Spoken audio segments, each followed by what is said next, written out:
العالمين والصلاة والسلام على سيد الأنبياء والمرسلين أما بعد أعوذ بالله من الشيطان الرجيم بسم الله الرحمن الرحيم اهدنا الصراط المستقيم اللهم صل على محمد وعلى آل محمد كما صليت على إبراهيم وعلى آل إبراهيم إنك حميد مجيد اللهم بارك على محمد وعلى آل محمد كما باركت على إبراهيم وعلى آل إبراهيم إنك حميد مجيد رب اشرح لي صدري ويسر لي أمري واحلل عقدة من لساني يفقهوا قولي اللهم انفعنا بما علمتنا وعلمنا ما ينفعنا وزدنا علما سبحانك لا علم لنا إلا ما علمتنا إنك أنت العليم الحكيم.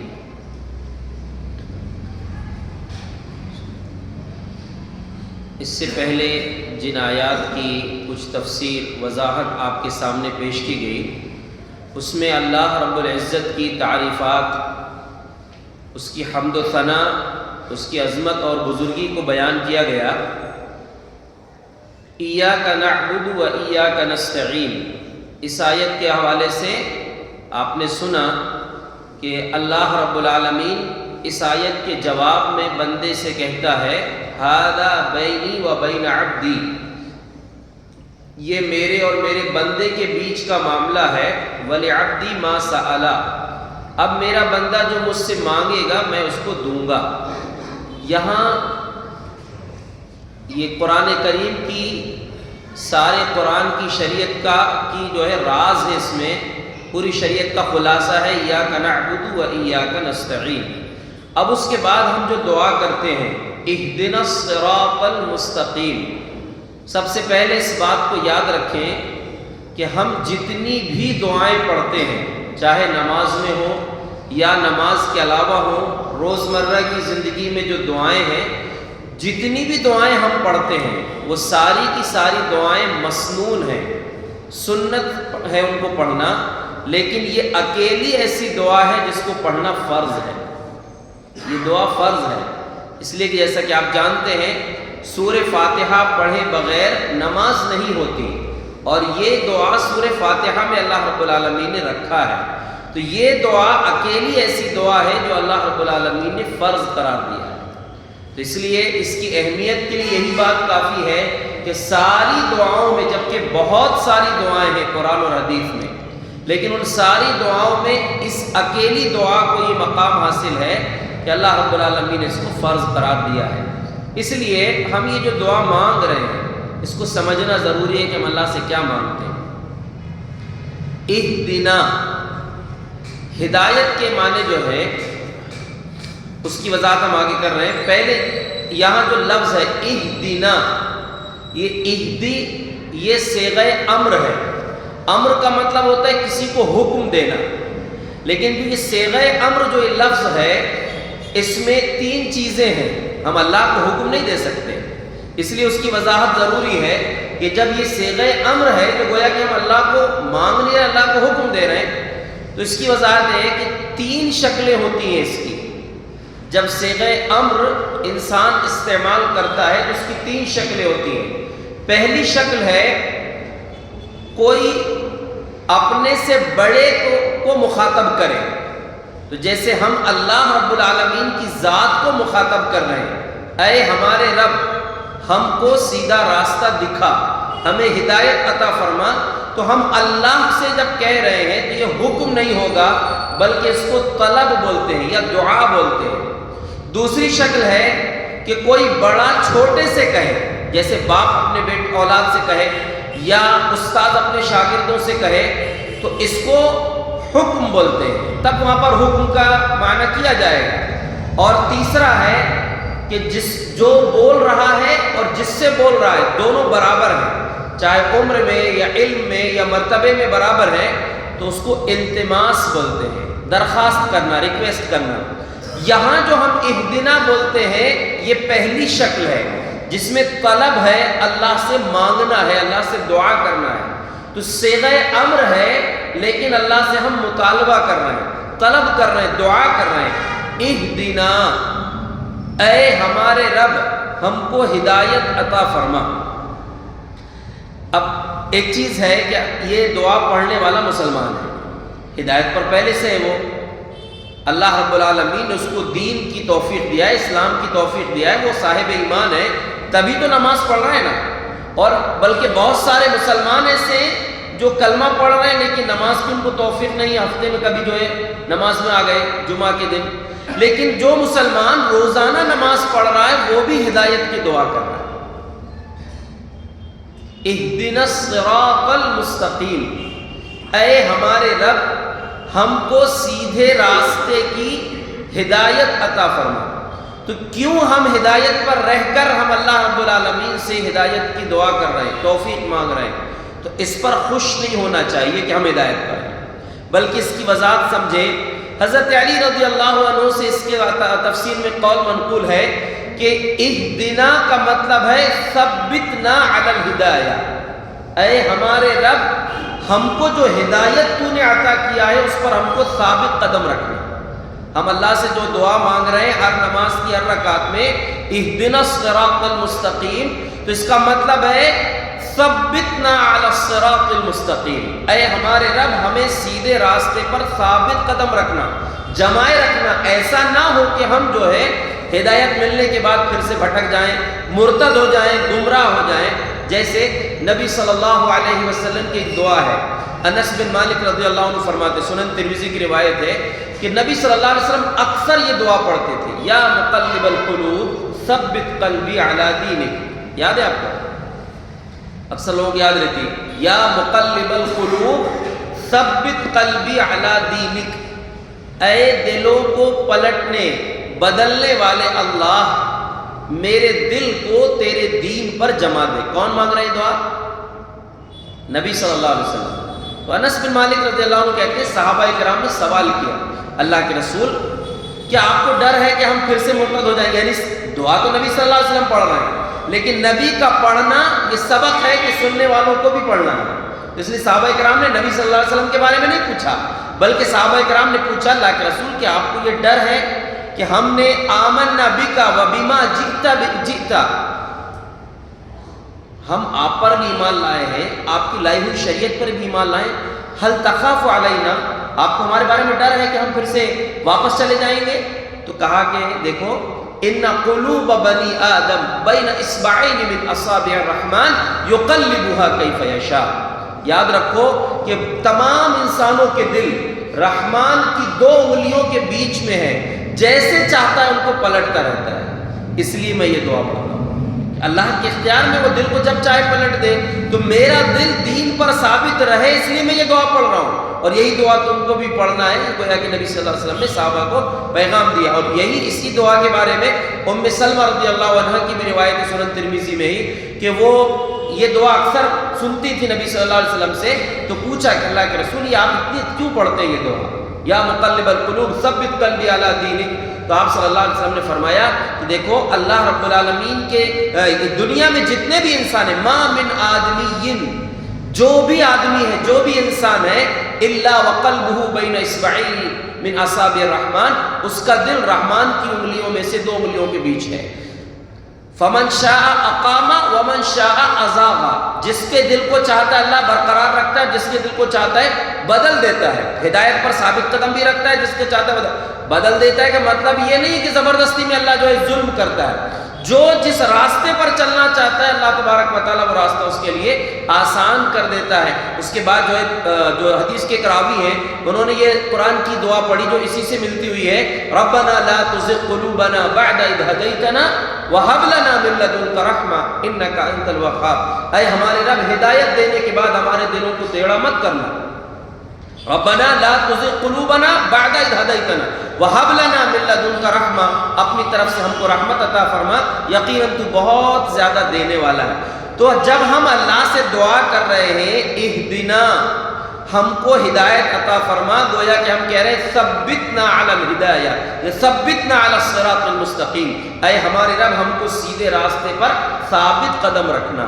یا دوسرا مطلب ہے زدنا فی الہدایہ، اے اللہ ہماری ہدایت میں اضافہ فرما۔ ہدایت میں اضافہ فرما مطلب ایمان جو ہے وہ گھٹتا بڑھتا ہے، کیسے گھٹتا ہے اور کیسے بڑھتا ہے؟ رحمان کی اطاعت سے بڑھتا ہے. یزید فی طاعت الرحمن وینقص فی طاعت الشیطان. آپ اگر رحمان کی اطاعت کریں گے تو ایمان بڑھے گا، اور شیطان کی اطاعت کریں گے تو ایمان گھٹے گا. اور ایمان ہی ہدایت ہے. تو ہم جب اللہ سے یہ دعا کر رہے ہیں کہ ہمیں سیدھے راستے پر چلا یا سیدھے راستے پر رکھ، تو اس کے لیے گویا کہ ہم اللہ سے مانگ رہے ہیں کہ ہم کو ہدایت میں اضافہ فرما ہماری. اس کی دلیل جیسے کہ قرآن میں اللہ تبارک و تعالیٰ نے فرمایا والذین اہتدوا زادہم ھدی وآتاہم تقواہم. جو لوگ ہدایت پر رہتے ہیں، ہدایت پر چلتے رہتے ہیں، اللہ ان کی ہدایت کو اور بڑھا دیتا ہے، بلکہ ان کو متقی بنا دیتا ہے.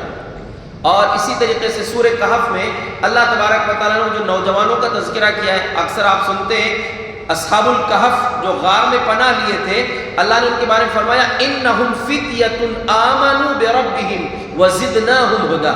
وہ چند نوجوان تھے جو اپنے رب پر ایمان لائے تھے اور غار میں پناہ لیے تھے، ہم نے ان کی ہدایت کو اور بڑھا دیا، ان کی ہدایت کو مضبوط کر دیا، ان کے دلوں کو ثابت کر دیا. تو ہم اللہ تبارک و تعالیٰ سے جو دعا کرتے ہیں، اس کا مطلب ہے، ایک مطلب تو یہ ہے کہ ہم ہدایت پر ہیں، اللہ کی توفیق سے ہم دین پر عمل کر رہے ہیں، نماز پڑھ رہے ہیں، پھر بھی یہ دعا کر رہے ہیں. اس کا مطلب یہ ہے کہ اے اللہ ہمیں دین پر ثابت قدمی عطا فرما، اور ہم جو راستے پر ہیں اس راستے کو ہمارے لیے اور ہمارے ایمان میں، ہدایت میں اضافے کا سبب بنا دے. اچھا، ہدایت کے دو معنی ہیں. سب سے پہلی بات تو آپ کو ہم نے بتایا کہ اہدنا جو ہم بول رہے ہیں اس میں ایک چیز یہ ہے کہ طلب، دوسری ہے حکم، اور تیسرا ہے التماس. ہم جو اللہ کے سامنے کہہ رہے ہیں وہ کیا ہے؟ طلب ہے. اللہ کے سامنے جو ہم اہدنا کہہ رہے ہیں وہ کیا چیز ہے؟ طلب ہے. دعا کر رہے ہیں ہم اللہ رب العالمین سے. دعا کرنے میں کیا مفہوم شامل ہے کہ اللہ ہمیں ہدایت پر ثابت قدمی عطا فرما، اور دوسری چیز ہماری ہدایت میں اضافہ فرما، ہماری ہدایت کو بڑھا دے. اب اس کے بعد ہے ہدایت کا مطلب کیا ہوتا ہے؟ ہدایت کہتے کس کو ہے؟ تو ہدایت کا مطلب ہوتا ہے راہنمائی، راستہ بتانا. اچھا، ہدایت کے معنی ایک تو راستہ دکھانا عام ہے، لیکن ایک ہے راستے پر چلا دینا اور منزل مقصود تک پہنچا دینا. اس کو اگر ہم دنیاوی اعتبار سے دیکھیں، ایک ہے اراءۃ الطریق، راستہ دکھانا یا راستہ بتا دینا، اور ایک ہے الوصول الی المنزل یا الی المقصود، مقصود تک پہنچا دینا. کیا مطلب؟ مثال کے طور پر آپ یہاں بیٹھے ہیں، کوئی مسافر آئے اور مسافر آپ سے کہے کہ مجھے مسجد عمر بن خطاب جانا ہے. ایک تو آپ اس کو یہ بول سکتے ہیں کہ آپ یہاں سے جائیے، یہ روڈ جانا، وہاں سے وہ نہرو روڈ ہے، سیدھا آگے جانا، شکرواری چوک ہے، وہاں سے اور آگے جانا، سیدھا آگے جائیں گے تو آپ الفا میڈیکل آپ کو ملے گا، اس کے پاس روڈ ہے، وہاں سے آپ مسجد پہنچ جائیں گے. آپ روز راستہ بتا دیے، اس کو بھی ہدایت بولتے ہیں. لیکن ایک ہدایت ہے راستہ دکھانا نہیں. آپ کو کوئی مسافر بولے مجھے مسجد عمر بن خطاب جانا ہے، آپ کے پاس بائک ہے، آپ بولیں گے میں ڈلیور سکتا ہوں، آپ ان کو اپنے ساتھ میں بٹھائے اور لے جا کر مسجد کے گیٹ میں چھوڑ دیا. تو یہ ہے راستہ دکھانا نہیں بلکہ منزل مقصود تک پہنچا دینا. ہم جو اللہ تبارک و تعالیٰ سے دعا کرتے ہیں اس میں ایک چیز ہے راستہ دکھانا اور ایک چیز ہے راستے پر چلا دینا، ہدایت کو دل میں ڈال دینا. تو پہلا کام جو ہے وہ انبیاء کا مشن ہے، انبیاء کا طریقہ ہے، اور ہر انسان یہ کر سکتا ہے جو خود ہدایت پر ہو، وہ دوسرے کو راستہ دکھا سکتا ہے. لیکن دوسرا کام جو ہے ہدایت پر چلا دینا، یہ کام کس کا ہے؟ اللہ کا ہے. اس میں کسی کا اختیار نہیں ہے، یہاں تک کہ نبی کا بھی اختیار نہیں ہے.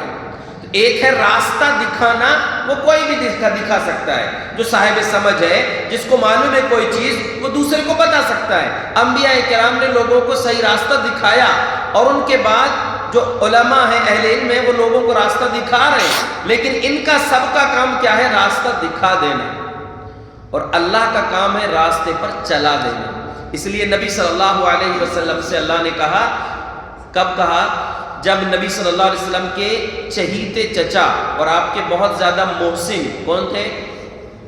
ابو طالب. ان کی موت کا وقت قریب آیا، کیونکہ زندگی بھر تو انہوں نے قبول نہیں کیا تھا اسلام، کلمہ نہیں پڑھا تھا. سوچے کہ آخری وقت میں ہی کم از کم یہ پڑھ لیں.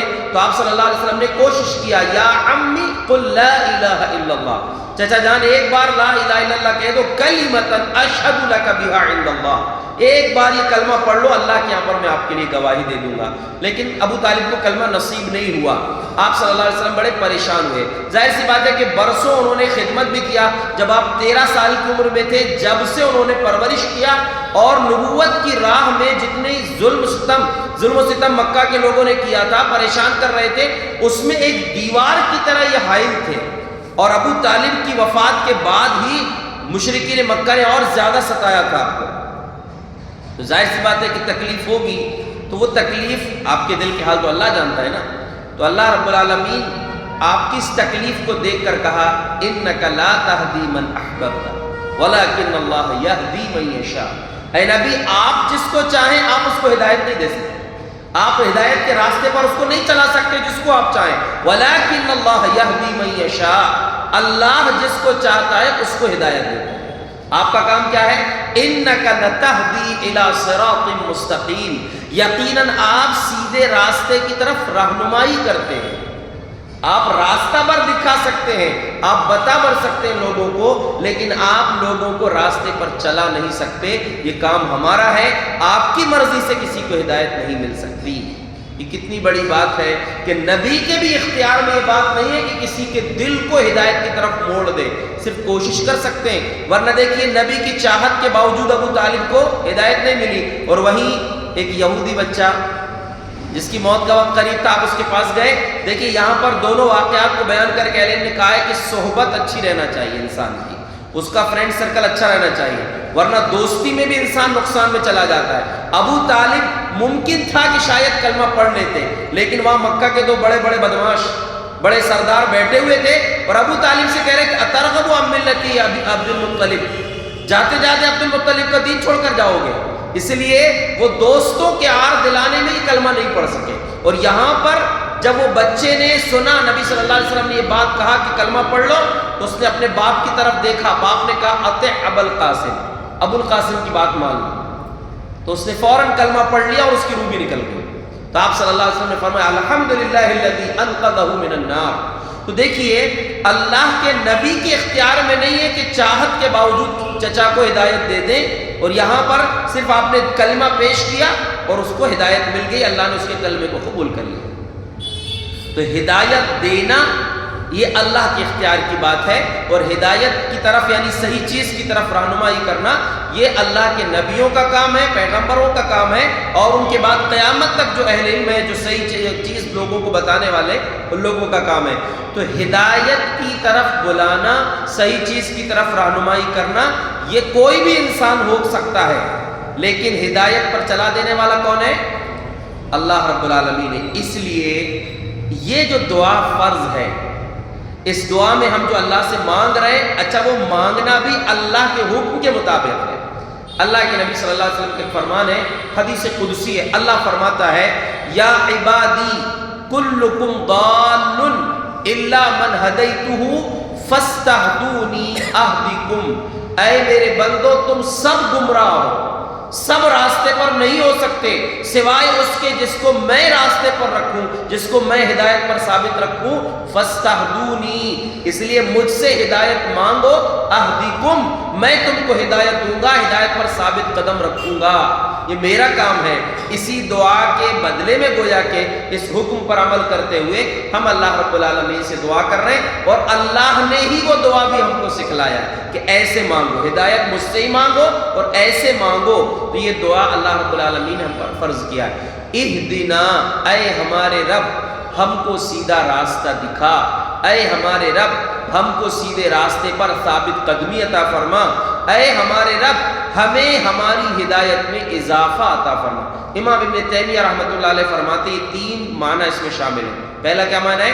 اے ہمارے رب ہمیں سیدھے راستے پر چلا، سیدھا راستہ دکھا کر اس پر ہمیں چلا، ہمیں چلنے کی توفیق دے۔ دوسرا، سیدھے راستے پر ہمیں ثابت قدمی عطا فرما کہ ہم اسی پر برقرار رہیں، اور تیسرا ہماری ہدایت میں اضافہ فرما۔ یہ تینوں معنی سامنے رکھ کر ہم کو یہ دعا اللہ رب العالمین سے مانگنا چاہیے۔ اب دیکھیے صراط مستقیم کس کو بولتے ہیں؟ صراط معنی ہوتا ہے راستہ، اور مستقیم بولتے ہیں سیدھا۔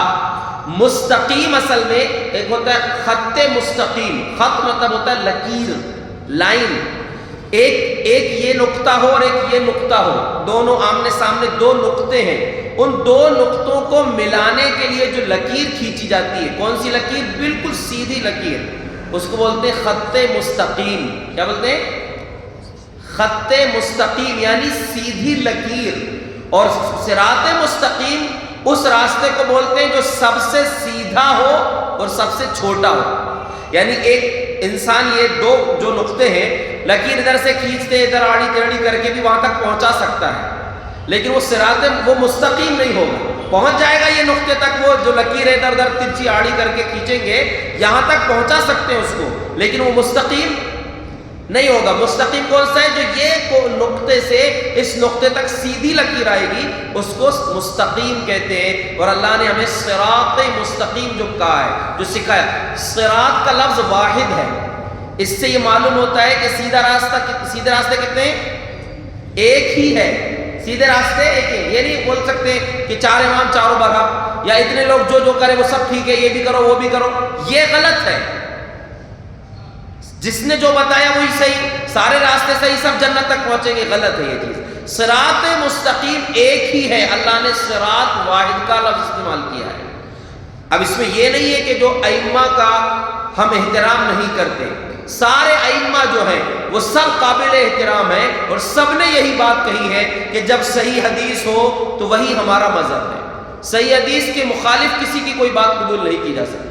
قرآن و حدیث سے ہٹ کر جس کی بات ہو، یہ بات ہم اس لیے کہہ رہے ہیں کہ آگے ہم دلائل پیش کر رہے ہیں، کوئی یہ نہ سمجھے کہ ائمہ کی مخالف ہے۔ ائمہ کی باتوں کو ہم لینے والے ہیں، لیکن کس پیمانے پر؟ جو اللہ اور اس کے رسول نے ہم کو بتایا ہے۔ اس لیے کہ یہ صراط مستقیم جو ہے وہ بھی اللہ نے ہم کو بتایا۔ ایک تو صراط مستقیم کے لیے دعا کرنا سکھلایا اللہ نے، اور ساتھ میں بتایا بھی ہے کہ صراط مستقیم ہے کیا چیز۔ تو چند آیات کی روشنی میں آپ اس کو سمجھ لیں۔ سب سے پہلی بات یہ ہے، اللہ تبارک و تعالیٰ نے فرمایا ھذا صراط علی مستقیم۔ یہ اللہ تبارک و تعالیٰ نے ایک خاص موقع پر کہا ہے۔ کب کہا ہے؟ جب شیطان کو اللہ نے حکم دیا، یعنی فرشتوں کو، کہ آدم کو سجدہ کرو، نہیں کیا، فرشتوں نے کر لیا لیکن ابلیس نے نہیں کیا، اور ابلیس نے سجدہ بھی نہیں کیا، لیکن نافرمانی کرنے کے بعد مہلت مانگا قیامت تک کی، اللہ نے مہلت دے دیا۔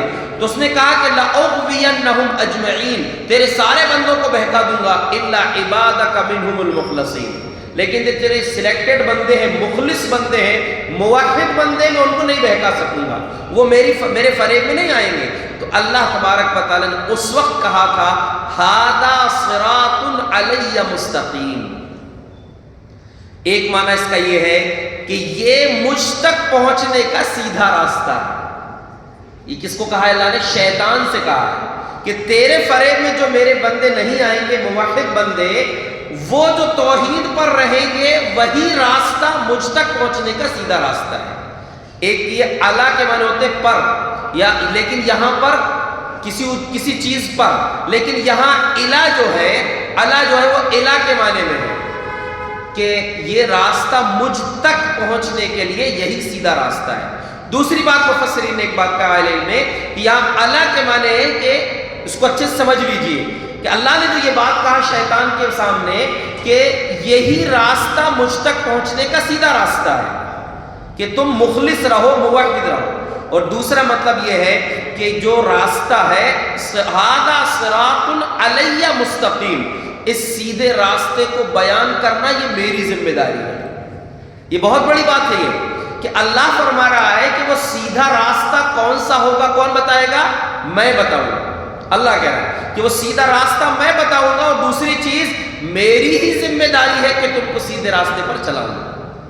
یہ طاقت کسی اور کی نہیں ہے، یہ اختیار صرف میرے پاس ہے کہ میں ہی تم کو سیدھا راستہ بھی بتاؤں گا، اور میں ہی تم کو سیدھے راستے پر ثابت قدم رہنے کی توفیق بھی دوں گا۔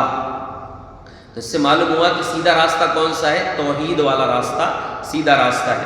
قرآن میں اللہ تبارک و تعالیٰ نے ایک اور جگہ فرمایا ان اللہ ربی و ربکم فاعبدوہ ھذا صراط مستقیم۔ اچھا، اس سے پہلے ایک آیت یاد رکھ، دو چیزیں یاد رکھیں، اللہ نے کتنی اس سیدھے راستے کو کتنا واضح کیا ہے۔ اللہ نے فرمایا ان ربی علی صراط مستقیم، میرا رب سیدھے راستے پر. اے نبی آپ یہ کہو لوگوں سے کہ میرا رب سیدھے راستے پر ہے. اور پھر اللہ نے اپنے نبی کے بارے میں فرمایا انک علی صراط مستقیم. اے نبی آپ سیدھے راستے پر ہو. اے نبی آپ یہ کہو کہ میرا رب سیدھے راستے پر ہے. دوسری جگہ فرمایا انک علی صراط مستقیم. اے نبی آپ سیدھے راستے پر ہو. اور سورہ یاسین جو مشہور سورہ قرآن کی، یاسین والقرآن الحکیم انک لمن المرسلین علی صراط مستقیم. اے نبی آپ رسولوں میں سے ہیں. رسولوں کا کام کیا ہے؟ سیدھے راستے کی طرف لوگوں کو بلانا.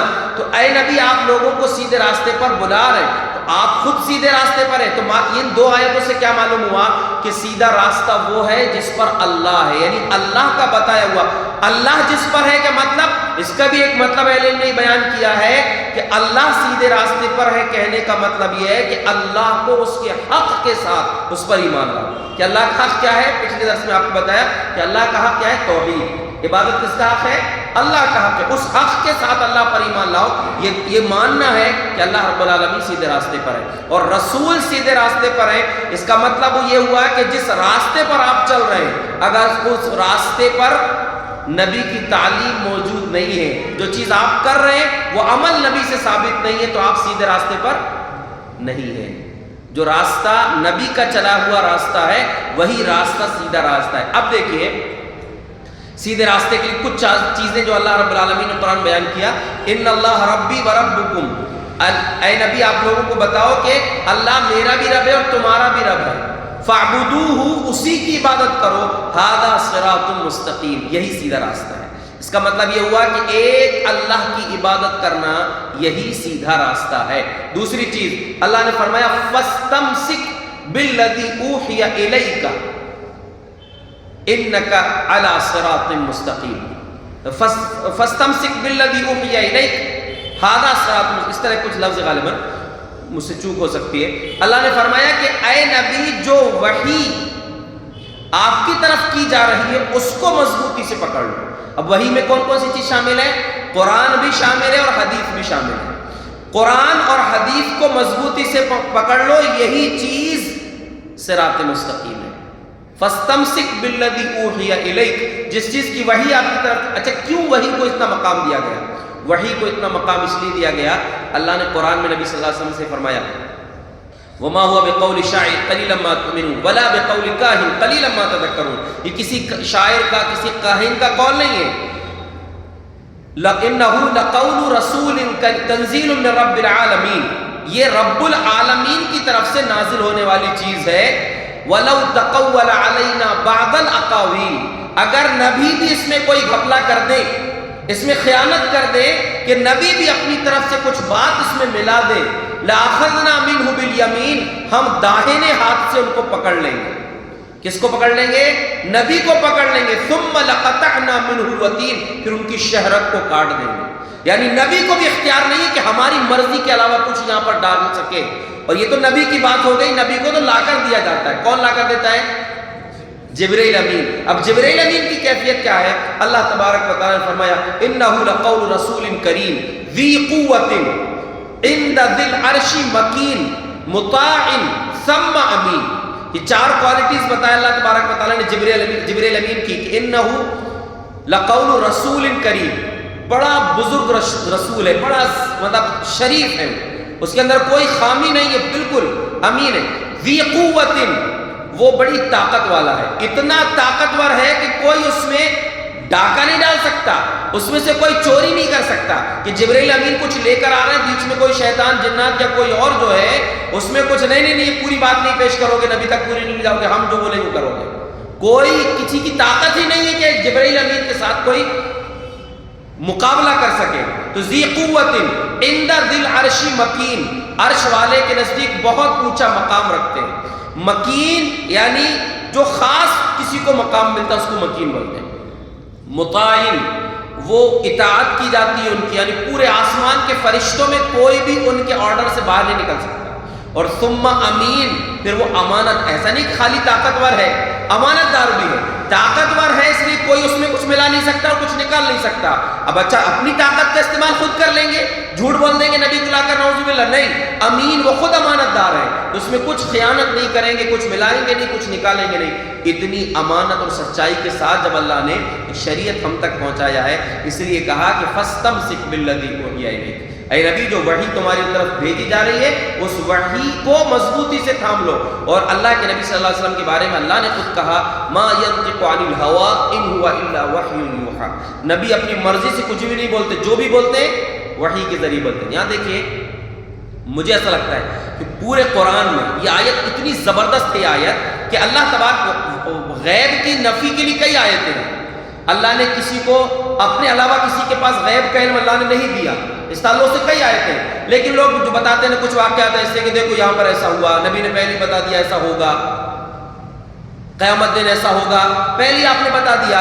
تو وہ سارے کے سارے سوالوں کا ایک ہی جواب ہے ما ینطق عن الهوى, نبی اپنی مرضی سے کچھ بھی نہیں بولتے, جو بھی بولتے ہیں وحی کے ذریعے بولتے ہیں. تو غیب اس کو بولتے ہیں جو خود اس کو معلوم ہو, نبی کو تو بتایا جا رہا ہے اللہ کی طرف سے, تو جو اللہ کو معلوم اس کو غیب بولتے ہیں. اللہ کے علاوہ اگر کسی کو نبی کو بھی معلوم ہو رہا ہے تو کس ذریعے سے معلوم ہو رہا ہے, وحی کے ذریعے معلوم ہو رہا ہے. تو اس لیے وحی کا یہ اونچا مقام ہے. اسی وحی کو اللہ تبارک و تعالیٰ نے فرمایا فاستمسک بالذی اوحی الیک, اے نبی جو وحی تمہاری طرف بھیجی گئی ہے نا اس وحی کو مضبوطی سے پکڑ لو, یہی سیدھا راستہ ہے. اللہ تبارک و تعالیٰ نے نیکیوں کے لیے توحید ہے, اللہ کے رسول کی اطاعت ہے, اللہ کی وَمَن يَعْتَصِم بِاللَّهِ فَهُوَ عَلَى صِرَاطٍ مُسْتَقِيمٍ, جو اللہ کو مضبوطی سے یعنی اللہ کے دین کو مضبوطی سے پکڑ لے وہی سیدھے راستے پر ہے. یہ اللہ نے قرآن میں کہا. آخر میں ایک بات یہ یاد رکھیں کہ صرف سیدھے راستے کی رہنمائی اللہ نے نہیں بتایا کہ یہ کام جو ہے یہ قرآن و حدیث کی تعلیمات پر حکموں پر عمل کرنا یہ صراط مستقیم ہے, بلکہ قرآن میں اللہ نے فرمایا قل تعالوا اتلوا ما حرم علیکم ربکم الا تشرکوا باللہ شیئا وبالوالدین احسانا, کہ اے لوگوں میں تم کو بتاؤں کہ اللہ نے تم پر کیا حرام کیا ہے. سب سے پہلے کہا کہ تم پر شرک حرام ہے. دوسری بات ماں باپ کی نافرمانی حرام ہے, ان کی اطاعت کرنا, ان کے ساتھ اچھا سلوک کرنا. پھر کسی کو قتل نہیں کرنا, بچوں کو قتل نہیں کرنا بھوک کے ڈر سے. اب کسی کو ناجائز قتل مت کرنا, کھلے چھپے سارے گناہوں سے اپنے آپ کو بچا کر رکھنا, زنا نہیں کرنا, شراب کی طرف نہیں جانا. یعنی سارے گناہ, بہت بڑے بڑے گناہوں کو بیان کرنے کے بعد سورہ انعام میں اللہ نے ان آیات کو کچھ آیات 2-3 آیات میں سارے گناہوں کو بیان کرنے کے بعد فرمایا وَأَنَّ هَذَا صِرَاطِي مُسْتَقِيمًا فَاتَّبِعُوهُ, یہ میرا سیدھا راستہ ہے, اس کی پیروی کرنا, اس راستے پر چلنا. مطلب یہ ہے کہ صراط مستقیم کا مطلب یہ نہیں ہے کہ آپ یہاں نماز پڑھ رہے ہیں اہدنا الصراط المستقیم کہہ رہے ہیں, باہر جا کے دھوکہ دے رہے ہیں لوگوں کو, جھوٹ بول رہے ہیں, لوگوں کو حرام کما رہے ہیں, یا یہاں پر تو بول رہے ہیں ایاک نعبد و ایاک نستعین, جا کر مزار میں بھی جا کے سر پٹک رہے ہیں, اور بھی لوگوں کے لیے سامنے جو ہے مختلف گناہ کر رہے ہیں. یہ نہیں, صراط مستقیم کا مطلب یہ ہے کہ اللہ کے بتائے ہوئے طریقے پر آپ کو عمل کرنا ہے اور گناہوں سے اپنے آپ کو بچانا ہے. آخری بات یہ ہے, امام ابن قیم رحمۃ اللہ علیہ نے سیدھے راستے پر چلتے ہوئے جس بات کا خیال رکھنا اس کو ایک مثال سے سمجھایا ہے کہ دیکھو صراط مستقیم پر چلنے والے کا مشن یہ ہونا چاہیے کہ اس منزل میں پہنچنا ہے, مجھ کو جو مقصد ہے اصل زندگی کا وہاں پہنچنا ہے. اس کی مثال یہ ہے, 2 چیزیں, 2 مثالیں. ایک مثال یہ ہے کہ آپ اپنے گھر سے نکلے وضو کر کے, تو کہاں جائیں گے, کیوں جائیں گے, مسجد آ رہے ہیں, کیوں آ رہے ہیں, نماز پڑھنے. بیچ میں آپ کو کسی نے گالی دے دی, اب آپ کا دماغ خراب ہوگا تو آپ کیا کریں گے, اس سے الجھ جائیں گے. تو آپ کہاں چل رہے تھے, صراط مستقیم پر, لیکن آپ کو اس نے الجھا دیا. آپ کا اصل ٹارگٹ کیا ہے, صراط مستقیم مطلب آپ کو مسجد جانا ہے نماز پڑھنے کے لیے. لیکن اگر آپ اس گالی والے کے ساتھ الجھتے ہیں تو آپ صراط مستقیم سے ہٹ جا رہے ہیں. ایسے ہی صحیح جو راستہ کتاب و سنت سے ثابت جو راستہ ہے, اس راستے پر چلتے چلتے اگر آپ کسی اور کی بھی بات مان رہے ہیں, اس کو بھی لے لوں اس کو بھی لے لوں, تو آپ جو ہے راستے سے ہٹ جا رہے ہیں. دوسرا یہ ہے کہ صراط مستقیم پر چلتے ہوئے اسی وقت آپ منزل پر پہنچیں گے جب آپ ادھر ادھر نہیں دیکھیں گے, پیچھے پلٹ کے نہیں دیکھیں گے, فلاں بھی کیا کہہ رہا ہے نہیں دیکھیں گے. اس کی مثال انہوں نے کہا کہ جیسے ہرن ہے, اس کے پیچھے کتا دوڑ رہا ہے, دونوں میں رفتار کس کی زیادہ بتائیے. ہرن کی رفتار کتے سے زیادہ ہے, لیکن ہرن جب دوڑ رہا ہے اور اس کے پیچھے کتا دوڑ رہا ہے, تو کتا دوڑ رہا ہے تو ہرن کو ڈر تو لگا ہوا ہے لیکن وہ بھاگ رہا ہے سیدھا. سیدھا بھاگتے بھاگتے پلٹ کے دیکھتا ہے وہ کہ کتا کتنے دور پہنچا ہے، کہیں میرے قریب، تو جتنی دیر وہ ہرن رکتا ہے اتنی دیر میں کتا اس کے قریب آ جاتا ہے۔ تو صراط مستقیم پر چلتے ہوئے سیدھے بھاگنا ہے، ہرن کی طرف پلٹ کے نہیں دیکھنا، شیطان اچک لے گا۔ سیدھے راستے پر چاہیے، یہ کیا بول رہا ہے، وہ کیا بول رہا ہے، نہیں، قرآن و حدیث کیا بول رہے ہیں اور صحابہ نے، اسلاف نے اس کو کیا سمجھا ہے، کیسے اس پر عمل کیا ہے، کیونکہ پہلے راوی صحابہ ہیں، تابعین ان کے بعد ہے، تبع تابعین ان کے بعد ہے، ان لوگوں نے کیسے سمجھا اور کیسے عمل کیا، بس اس کو دیکھ کر آپ کو عمل کرنا ہے، اسی کو صراط مستقیم کہتے ہیں۔ اور دوسری بات انہوں نے کہا، بڑی زبردست بات ہے آج کے دور کے لیے، لوگ بولتے ہیں اتنے سارے لوگ غلط ہوں گے کیا، یا حق پر ہی تو اتنے سے کم لوگ کیوں ہیں؟ انہوں نے کہا کہ دیکھو، بعض سلف کا قول انہوں نے نقل کیا، علیک بطریق المستقیم، علیک بطریق الحق ولا تستوحش بقلت السالکین، تمہاری ذمہ داری ہے کہ تم حق سچے راستے پر چلتے رہو اور اس بات سے مت ڈرو کہ اس راستے پر چلنے والے تو اتنے سے ہیں، اتنے کم لوگ جنت میں جائیں گے کیا، اتنے کم لوگ حق پر ہیں کیا، اور علیک وَإِيَّاكَ بِطَرِيقِ الْبَاطِلِ، اور تم باطل راستے سے بچو، وَلَا تَغْتَرَّ بِكَثْرَةِ السَّالِكِينَ، اور باطل راستے سے بچو، زیادہ تعداد سے دھوکہ مت کھانا، اتنے سارے لوگ غلط کیسے ہوں گے، یہ نہیں، معیار کیا ہے حق کے لیے، قرآن و حدیث ہے، جو قرآن و حدیث سے ثابت ہے۔ شیطان نے کیا کہا کہ میں تیرے پورے بندوں کو بہکا دوں گا، بس اس میں سے وہ بچیں گے جو تیرے مخلص ہوں گے، اکثر کو میں جہنمی بنا دوں گا۔ یہ بات قرآن میں کئی انداز میں اللہ نے بیان کیا، اکثرہم فاسقون، اکثرہم کافرون، اکثرہم، کہ اکثر لوگ غافل ہیں، اکثر لوگ کافر ہیں، اکثر لوگ فاسق ہیں، اکثر لوگ جہنمی، تو اکثر مطلب کم لوگ کہاں جائیں گے، جنت میں جائیں گے۔ تو حق پر چلنے کے لیے، اس لیے آپ یاد رکھیں قیامت دن جو نبی آئیں گے، کسی کے پاس بڑی جماعت ہوگی، کسی کے پاس چند لوگ ہوں گے، کچھ ایسے بھی نبی آئیں گے کہ ایک دو امتی لے کر آئیں گے، کچھ ایسے بھی نبی آئیں گے کہ ایک بھی امتی نہیں ہوگا ان کے پاس، ایک بھی، پوری زندگی انہوں نے توحید کی دعوت دی لیکن ایک بھی نہیں ہے قبول کرنے والا، تو کیا ان کے پاس حق نہیں ہے؟ حق ہے، لیکن ان کو مانا نہیں کسی نے، اس سے ان کو کوئی دقت نہیں، حق کوئی نقصان نہیں ہے، حق حق ہی رہے گا چاہے اس کو ماننے والا کوئی بھی نہیں۔ تو ہمیں یہ نہیں سوچنا ہے کہ بڑی تعداد جو ہے وہ حق پر ہو سکتی ہے، تعداد کی بھائی زیادہ لوگ کسی جگہ میں بہت زیادہ لوگ حق پر رہ سکتے ہیں، لیکن اجتماعی طور پر پوری دنیا کے اعتبار سے یہ نہیں کہا جا سکتا کہ فلاں جماعت یا فلاں کام کرنے والے سب سے زیادہ اس لیے وہ حق پر ہے، نہیں، ہاں بڑی تعداد کوئی اگر اچھا کام کر رہی ہے جو قرآن و حدیث سے حق ہے تو بالکل مانا جائے گا اس کو، لیکن صرف تعداد کی بنیاد پر کسی کو حق نہیں کہا جا سکتا اور تعداد کی بنیاد پر کسی کو باطل نہیں کہا جا سکتا۔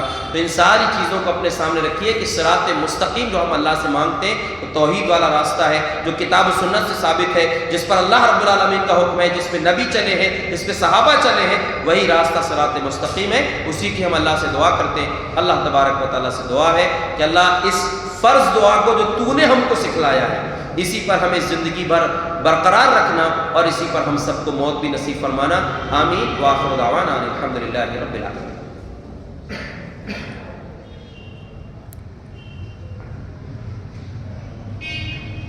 آج آپ کا زیادہ وقت لے لیے۔